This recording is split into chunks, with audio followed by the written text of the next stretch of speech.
divided by b. What else? How else could I? The line with two dots, what was it called? Oh my god, what is it called? That you cheated on? I don't remember.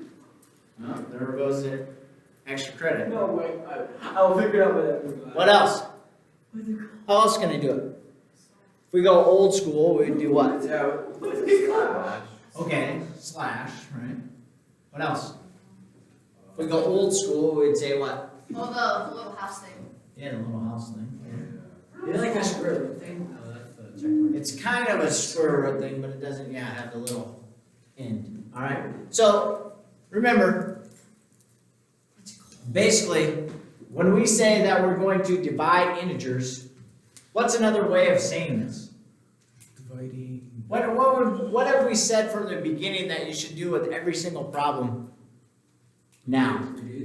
Reduce, right? So dividing and reducing are really synonymous, right?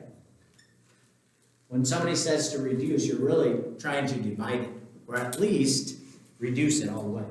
So the dividing is probably trying to get a whole number answer, whereas reducing, you might end up with a fraction. What about our rules for the signs of our answer? Like we talked about yesterday. What are you giggling about now? Two negatives equal positive. So essentially, we're going to say what? That we did yesterday. If there's a negative, the Or problem. compared to yesterday. If there's a negative, the problem is going to be negative. Okay?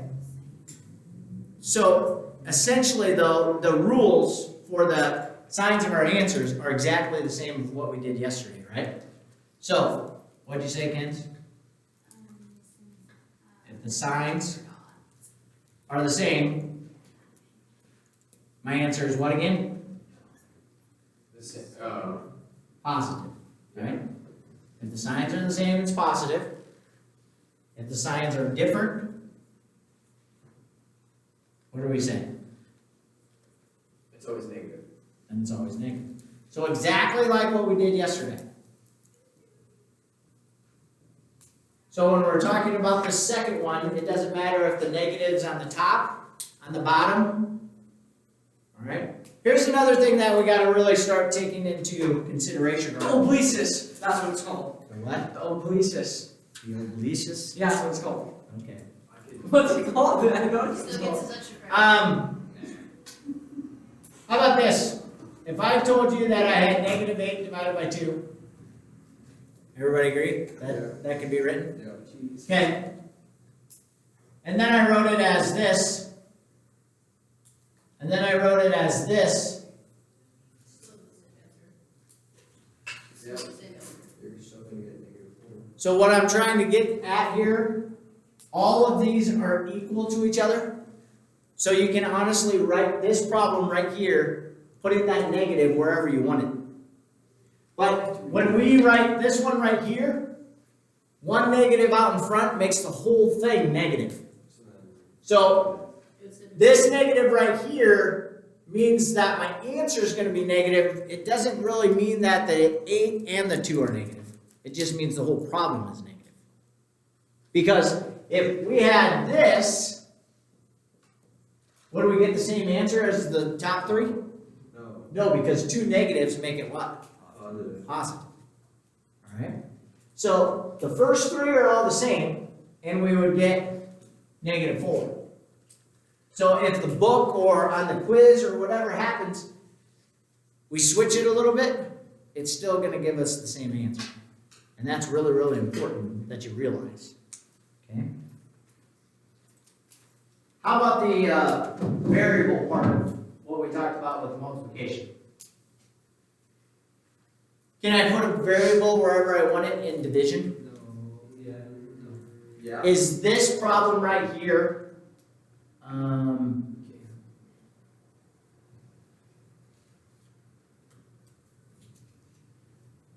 No. are those two things the same thing?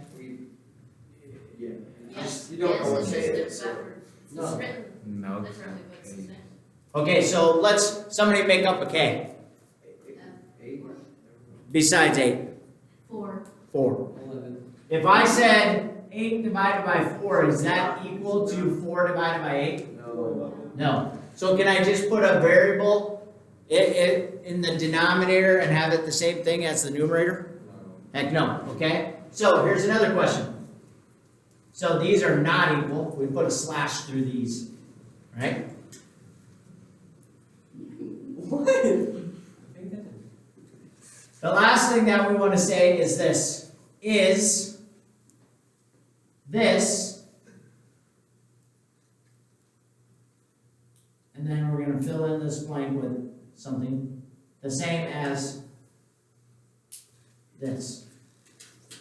You go, well, No. no.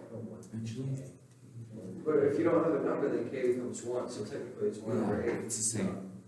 So it is the same. Yeah, it's the same. Because then variable on Right. its own is Because also. 1/8 is different than just 8. Is it? Yeah. it's- So here's the question.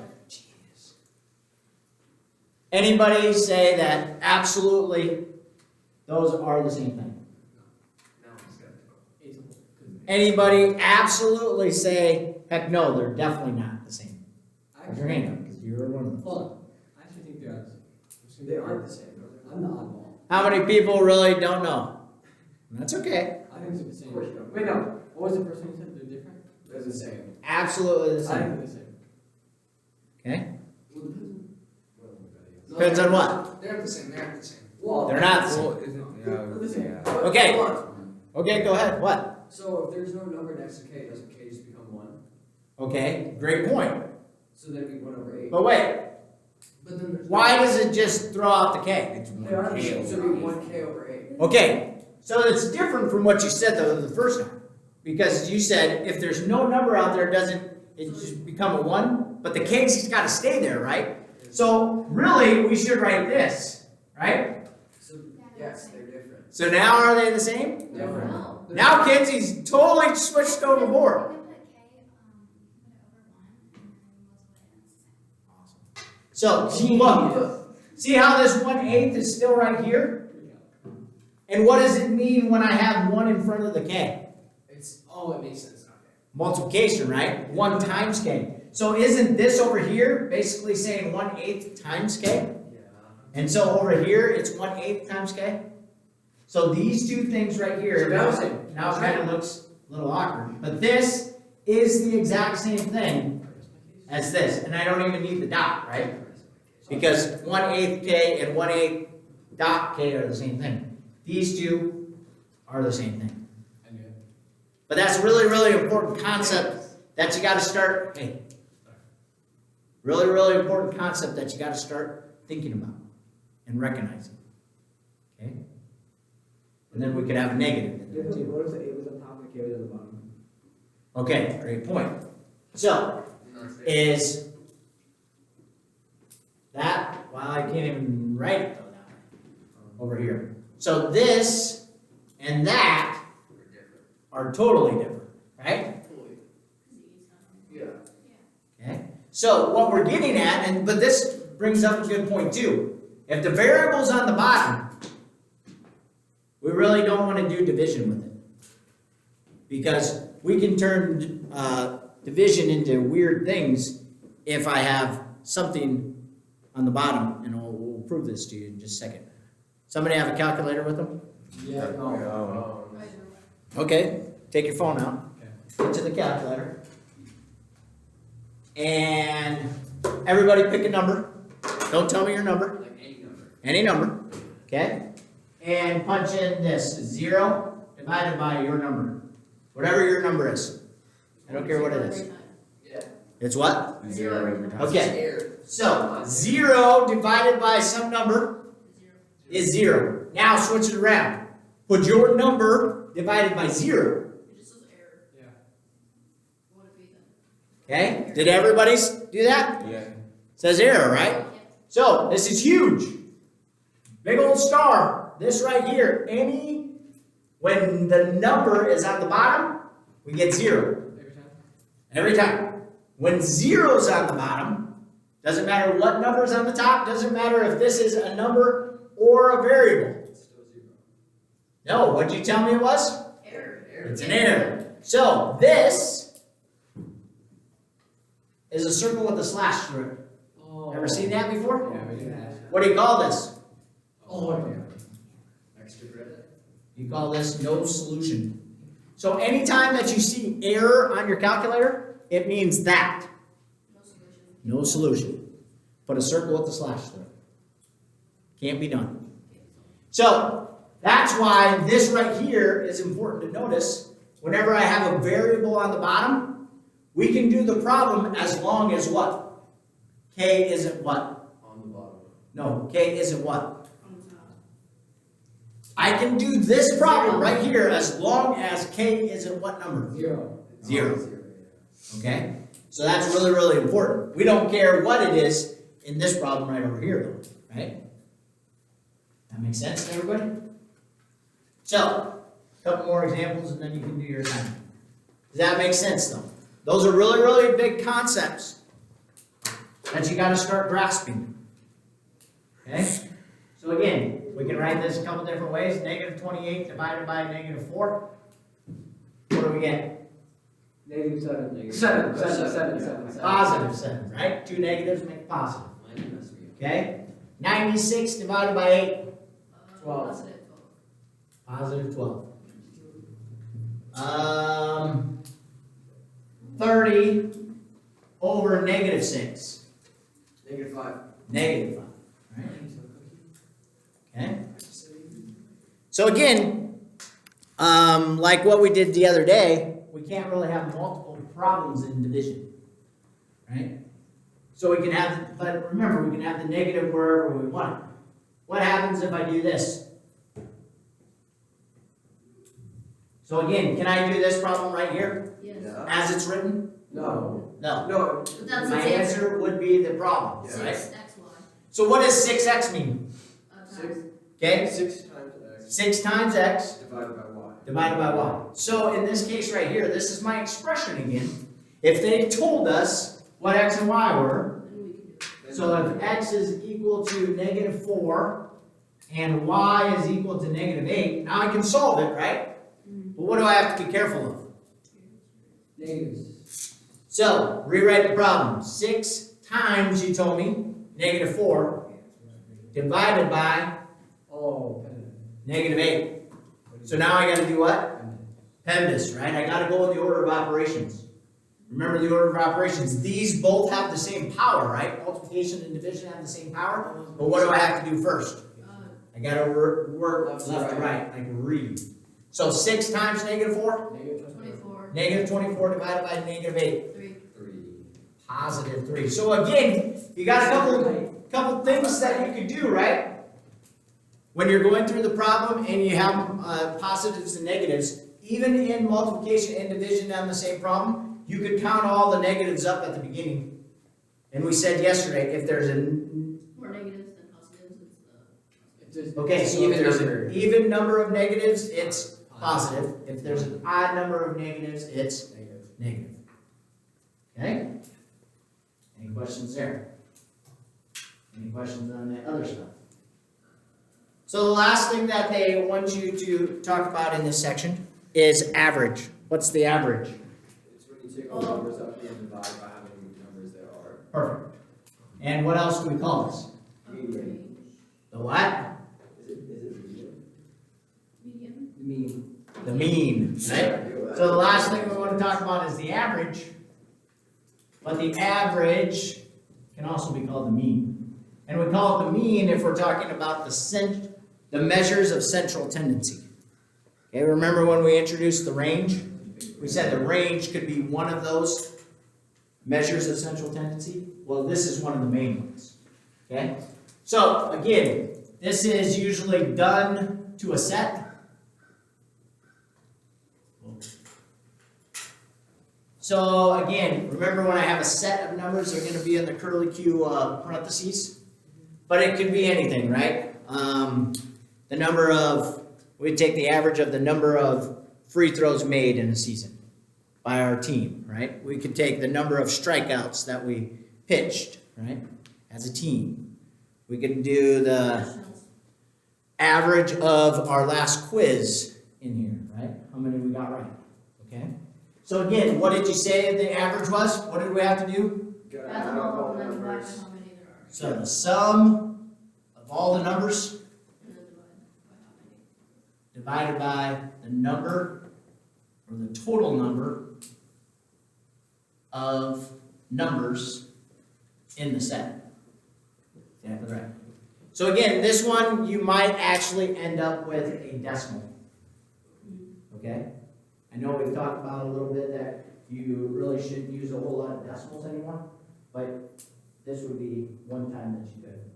So, Sam's quiz scores were 89, 98, 96, 97, and 95. Find his mean score. So, in this case right here, if I told you you couldn't do this problem right here without a calculator, how would you go about adding these numbers up? Take the biggest High, numbers. the biggest numbers and then below that. And that's how you would do it? Yeah. Anybody else? I put them in order. So you would just add them? Anybody else? Or we could do like, Oh, you could find like something like. So if I had 89, Find a way to do it. 98. I think I know how to do it. how else would you do it? You could add two. You and got- then you add them all together. Yeah, I would add Divide two by together, then add two together, then Okay. add those sums together, then add. Then divide by Oh. 4. I said you could add them all together, then divide them by 5. It's like- Right, but how would you go about adding them? How would you go about adding the numbers? Me, myself, what Trevor said, he's gonna take these two, add them together, get an answer, and then add the next one on, and keep getting an answer and adding the next one on, I think it's. right? That's easy. This is how I would do it, okay? I would look at the numbers here and I'd say this is 1, 2, 3, 4 90s. What's 9 times 4? 36. 36, and I'm gonna add a 0 onto that. Okay, so now I took care of all the 90s, and then I'm gonna add an 80, right? So I get 14, I get 440. Now I'm just doing the single numbers. So what's 7 plus 5? 12. Plus 6. 18. 18 plus 8. 26. 26 plus 9. 35. So then I'm gonna add another 35, and look, 35. I'm done. That's me adding them, right? So again, remember when we said the commutative property, I can group them in different things, or the associative property? That's how I would group them. You know, like that method still? Okay. So, one way or the other, you can do it however you want, but, so now I'm gonna take this and divide it by what? 5. 5? So, how many times does 5 go into 47? 9. 9 times 5 is? 45. So 25 is left over, so 5 into 25, Oh, so my average is 95. Basically, I just divided upside down. Okay. Now, here's the ones, so that would be kind of a basic average problem because we had them all positive, right? The ones that kind of confuse people are this one right here. What happens if my set includes negative numbers? So don't get confused when there's negative numbers. You still do the problem exactly the same way that you did this problem. Or this last problem. You just have to now include the zeros. Okay? And the negatives. So when I add this up, add it up, what do I get? Negative 2 plus 5. 3. Basically 3 minus 1. 2. 2 minus 4. Negative 2. Negative 2 plus 2 0. is 0, right?